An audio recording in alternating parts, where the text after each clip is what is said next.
ಹೇಗಿದ್ದೀರಾ ಫ್ರೆಂಡ್ಸ್? ನನ್ನ ಚಾನಲ್ ಮೈಸೂರು ವಿಜ್ ರೆಸಿಪಿಗೆ ಎಲ್ಲರಿಗೂ ಸ್ವಾಗತ. ಈ ದಿನ ನಾನು ನಿಮಗೆ ಶೇರ್ ಮಾಡ್ತಾ ಇರುವಂತಹ ವಿಡಿಯೋ ಹೆಸರು ಕಾಳಿನ ಉಪ್ಪಿಟ್ಟು ಹೇಗೆ ಮಾಡೋದು ಅಂತ ನೋಡ್ಕೊಂಬರೋಣ ಬನ್ನಿ. ಎಲ್ಲರೂ ಹೇಗಿದ್ದೀರಾ ಫ್ರೆಂಡ್ಸ್? ಎಲ್ಲರೂ ಚೆನ್ನಾಗಿದ್ದೀರಾ ಅಂದ್ಕೊಂಡಿದ್ದೀನಿ. ನಾನು ಕೂಡ ಚೆನ್ನಾಗಿದ್ದೀನಿ. ಹಾಗಿದ್ರೆ ಬನ್ನಿ ವಿಡಿಯೋ ನೋಡೋಣ. ನಾನಿಲ್ಲಿ ಸುಮಾರು 2 ಗಂಟೆಗಳ ಕಾಲ ಹೆಸರು ಬೇಳೆಯನ್ನು ನೆನೆಸಿದ್ದೀನಿ. ಸಿಪ್ಪೆ ಸಮೇತ ಸಿಗುವಂಥ ಹೆಸರು ಕಾಳನ್ನು ತಗೊಳ್ಳಿ, ಹೆಸರು ಬೇಳೆಯನ್ನು ತಗೊಳ್ಳಿ. ಅದನ್ನು 2 ಗಂಟೆ ಅಷ್ಟು ಕಾಲ ನೆನೆಸಿ ನಂತರ ಚೆನ್ನಾಗಿ ಕಿವುಚಿ ಅದನ್ನು ನೀರು ಹಾಕ್ಕೊಂಡು ಅದನ್ನು ಚೆನ್ನಾಗಿ ಗಾಲಿಸಿ, ಹೀಗೆ ಅಕ್ಕಿಯನ್ನು ಹೇಗೆ ಗಾಲಿಸ್ತೀವಿ ಕಲ್ಲನ್ನು ತೆಗೆಯೋದಕ್ಕೆ, ಕಾಳು ದವಸ ಧಾನ್ಯಗಳನ್ನು ನೆನೆಸಿದಾಗ ಹೇಗೆ ನಾವು ಅದನ್ನು ಗಾಲಿಸ್ತೀವಿ ಅದೇ ರೀತಿ ಇದನ್ನು ಕೂಡ ಮಾಡಿ ಮೇಲಿನ ಸಿಪ್ಪೆ ಎಲ್ಲ ಬೇಗ ಬರುತ್ತೆ. ನಂತರ ಕೊನೆಯಲ್ಲಿ ಒಂದು ಸಲ ಅದನ್ನು ಗಾಲಿಸ್ಕೋಬೇಕು. ಅಕಸ್ಮಾತ್ ಏನಾದರೂ ಕಲ್ಲಿದ್ದರೆ ಕಲ್ಲು ಕೂಡ ಬಂದುಬಿಡುತ್ತೆ. ಈ ರೀತಿ ಚೆನ್ನಾಗಿ ತೊಳ್ಕೊಂಡು ನಂತರ ಚೆನ್ನಾಗಿ ಸೋರಿಸ್ಬೇಕು. ನೀರಿರಬಾರ್ದು ಅದರಲ್ಲಿ. ನೀರನ್ನು ಹಾಗೆ ಬಿಟ್ಟರೆ ಏನಾಗುತ್ತೆ ಅಂತಂದರೆ ಆ ನೀರಿನ ಅಂಶ, ನಾವು ಇಡ್ಲಿ ಪಾತ್ರೆಯಲ್ಲಿ ನೀರು ಹಾಕಿರ್ತೀವಲ್ಲ ಕೆಳಗಡೆ ಪಾತ್ರೆಗೆ, ಆ ನೀರಿಗೆ ಏನಾದರೂ ಆ ನೀರು ಮಿಕ್ಸ್ ಆಗಿಬಿಟ್ರೆ ಉಕ್ಕು ಬರುತ್ತೆ. ಹಾಲಿನ ರೀತಿ ಉಕ್ಕು ಬಂದುಬಿಡುತ್ತೆ. ಉಕ್ಕು ಬಂದರೆ ನಾವು ಈ ಇಡ್ಲಿ ಏನು ಹಾಕಿಟ್ಟಿರ್ತೀವಿ ಬೇಯೋದಕ್ಕೆ ಅಂತ ಅದೆಲ್ಲ ವೇಸ್ಟ್ ಆಗುತ್ತೆ ಫ್ರೆಂಡ್ಸ್. ಎಲ್ಲ ಒಂದು ರೀತಿ ನೀರು ಸೇರಿಕೊಂಡು ಚೆನ್ನಾಗಿರಲ್ಲ, ಅದು ವೇಸ್ಟ್ ಆಗುತ್ತೆ. ಆ ಕಾರಣದಿಂದ ಅದನ್ನು ನಾವು ಚೆನ್ನಾಗಿ ನೀರನ್ನೆಲ್ಲ ಬಸ್ಕೊಂಡ್ಬಿಡಬೇಕು. ನಾನಿಲ್ಲಿ ಬಸಿತಾ ಇದ್ದೀನಿ ನೋಡಿ. ಸೋರಾಕ ಬುಟ್ಟಿಲಿ ಕೂಡ ಸೋರಾಕೋಬೋದು. ನಾನಿಲ್ಲಿ ಹಾಗೆ ಬಸಿಟ್ಕೋತಾ ಇದ್ದೀನಿ ಅಷ್ಟೇ. ಈ ರೀತಿ ಚೆನ್ನಾಗಿ ನೀರು ತೆಗೆದ ನಂತರ ಅದನ್ನು ರುಬ್ಬಕ್ಕೆ ಹಾಕೋಬೇಕಾಗುತ್ತೆ. ನಾವಿಲ್ಲಿ ರುಬ್ಬೋದಕ್ಕೆ ಜೀರಿಗೆ, ಕರಿಬೇವಿನ ಸೊಪ್ಪು, ಸಣ್ಣ ಈರುಳ್ಳಿ ಇದ್ದರೆ ಸಣ್ಣ ಈರುಳ್ಳಿ ಅಥವಾ ದಪ್ಪ ಈರುಳ್ಳಿನ ಹಾಕ್ಕೋಬೋದು, ಇಂಗು ಇಷ್ಟನ್ನು ಹಾಕ್ಕೋಬೇಕಾಗುತ್ತೆ.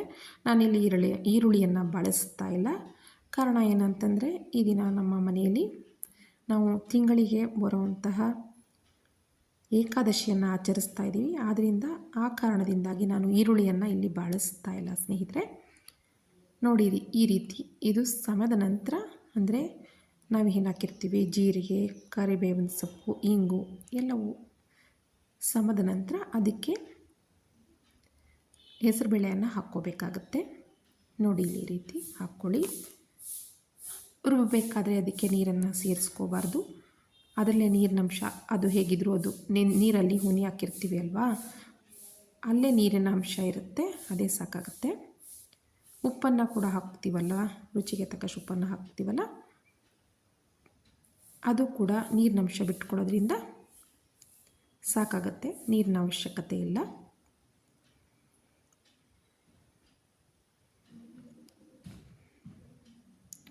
ನಾನಿಲ್ಲಿ ರುಚಿಗೆ ತಕ್ಕಷ್ಟು ಉಪ್ಪನ್ನು ಹಾಕ್ಕೋತಾ ಇದ್ದೀನಿ.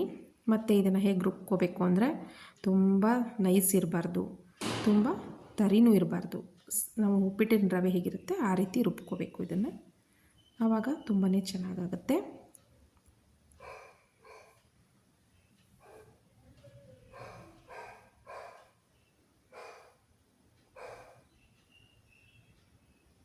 ನೋಡಿ ಇವಾಗ ನಾನು ಇಡ್ಲಿ ಪಾತ್ರೆಗೆ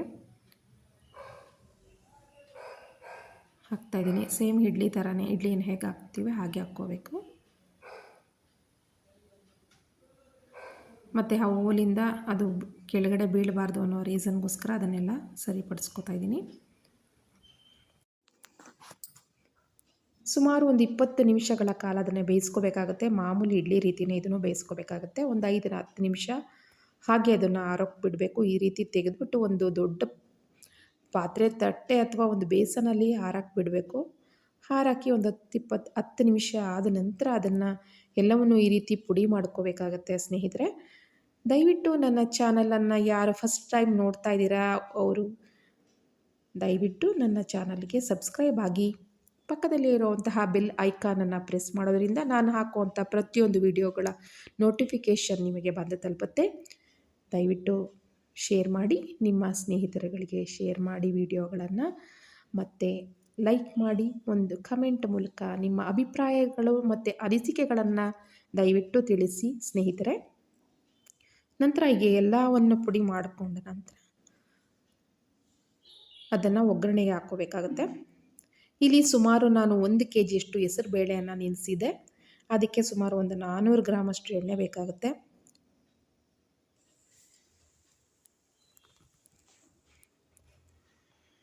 ಮತ್ತು ಇದಕ್ಕೆ ಸ್ವಲ್ಪ ಎಣ್ಣೆ ಜಾಸ್ತಿಯಾಗಿ ಹಾಕ್ಕೋಬೇಕಾಗುತ್ತೆ. ಮಾಮೂಲಿ ಉಪ್ಪಿಟ್ಟಿಗಿಂತ ಎಣ್ಣೆ ಜಾಸ್ತಿ ಬೇಕಾಗುತ್ತೆ. ಮತ್ತು ಹಸಿಮೆಣಸಿನ್ಕಾಯಿ ಕೂಡ ಜಾಸ್ತಿ ಬೇಕಾಗುತ್ತೆ. ಖಾರ ಜಾಸ್ತಿ ಇದ್ದಷ್ಟು ತುಂಬಾ ಟೇಸ್ಟಿಯಾಗಿ ಬರುತ್ತೆ. ಕೊತ್ತಂಬರಿ ಸೊಪ್ಪು, ಕರಿಬೇವಿನ ಸೊಪ್ಪು ಮತ್ತು ಕಾಯಿ ತುರಿ ಕೂಡ ಜಾಸ್ತಿಯಾಗಿ ಹಾಕ್ಕೋಬೇಕಾಗುತ್ತೆ ಫ್ರೆಂಡ್ಸ್. ಎಣ್ಣೆ ಕಾದ ನಂತರ ಅದಕ್ಕೆ ಸಾಸಿವೆನ ಸುಮಾರು 1 ಟೇಬಲ್ ಸ್ಪೂನಷ್ಟು ಸಾಸಿವೆಯನ್ನು ಸೇರಿಸ್ಕೊತಾ ಇದ್ದೀನಿ. ಸಾಸಿವೆ ಎಲ್ಲ ಚೆನ್ನಾಗಿ ಚಟಪಟ ಸಿಡಿದ ನಂತರ ಅದಕ್ಕೆ ಸುಮಾರು 2 ಟೇಬಲ್ ಸ್ಪೂನಷ್ಟು ಕಡಲೆಬೇಳೆಯನ್ನು ನಾನು ಹಾಕ್ತಾಯಿದ್ದೀನಿ. ಕಡಲೆಬೇಳೆ ಕೂಡ ಅದು ಚೆನ್ನಾಗಿ ಬೆಂದ ನಂತರ ಅದಕ್ಕೆ ಕರಿಬೇವಿನ ಸೊಪ್ಪು ಮತ್ತು ಸುಮಾರು 1 ದೊಡ್ಡ ಕಟ್ಟು ಕೊತ್ತಂಬರಿ ಸೊಪ್ಪನ್ನು ಕಟ್ ಮಾಡಿ ಇಟ್ಟಿದೆ. ಅದರಲ್ಲಿ ಸ್ವಲ್ಪ ಭಾಗ ಮಾತ್ರ ತೆಗೆದು ಒಗ್ಗರಣೆಗೆ ಹಾಕ್ಕೋತಾ ಇದ್ದೀನಿ. ಇಲ್ಲಿ ಹಸಿಮೆಣಸಿಕಾಯಿ ಎಲ್ಲ ಚೆನ್ನಾಗಿ ಬೆಂದ ನಂತರ ನಾವು ಪುಡಿ ಮಾಡಿ ಇಟ್ಕೊಂಡಿರೋವಂತಹ ಇಡ್ಲಿಯನ್ನು ಸೇರಿಸ್ಕೋಬೇಕಾಗತ್ತೆ.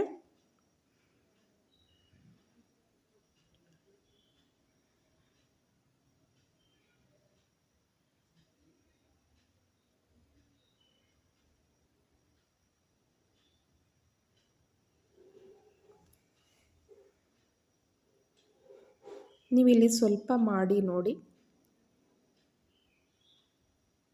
ನಾನಿಲ್ಲಿ ಸುಮಾರು 1 kgಯಷ್ಟು ಹೆಸರುಬೇಳೆಯನ್ನು ಬಳಸಿದ್ದೀನಿ. ನೀವು ಒಂದು ಅರ್ಧ kgಯಲ್ಲಿ ಮಾಡಿಕೊಂಡು ಟ್ರೈ ಮಾಡಿ ನೋಡಿ. ಪ್ರತಿಯೊಬ್ಬರು ಇಷ್ಟಪಡ್ತಾರೆ, ತುಂಬಾ ಚೆನ್ನಾಗಿರುತ್ತೆ. ಸ್ವಲ್ಪ ಕೆಲಸ ಜಾಸ್ತಿ ಅನಿಸಿದ್ರೂ ಟೇಸ್ಟಿ ತುಂಬಾ ಚೆನ್ನಾಗಿರುತ್ತೆ. ಪ್ರತಿಯೊಬ್ಬರು ಇಷ್ಟಪಡ್ತಾರೆ ಇದನ್ನು. ಹಾಗೊಮ್ಮೆ ಹೀಗೊಮ್ಮೆ ತಿಂಗಳಲ್ಲಿ ಒಂದು ಸಲ ಮಾಡ್ಕೊಂಡು ತಿನ್ಬೋದು. ತುಂಬಾ ಟೇಸ್ಟಿಯಾಗಿರುತ್ತೆ. ಪ್ರತಿಯೊಬ್ಬರು ಇಷ್ಟಪಡ್ತಾರೆ. ತುಂಬಾ ಚೆನ್ನಾಗಿರುತ್ತೆ. ಹೆಲ್ತ್ ಕೂಡ ಚೆನ್ನಾಗಿರುತ್ತೆ. ಹೆಲ್ತಿಗೂ ಕೂಡ ಇದು ಚೆನ್ನಾಗಿರುತ್ತೆ ಹೆಸರು ಕಾಳು. ಆದ್ದರಿಂದ ನನ್ನ ವಿಡಿಯೋವನ್ನು ನೋಡಿದ್ದಕ್ಕಾಗಿ ಎಲ್ಲರಿಗೂ ಧನ್ಯವಾದಗಳು ಸ್ನೇಹಿತರೆ.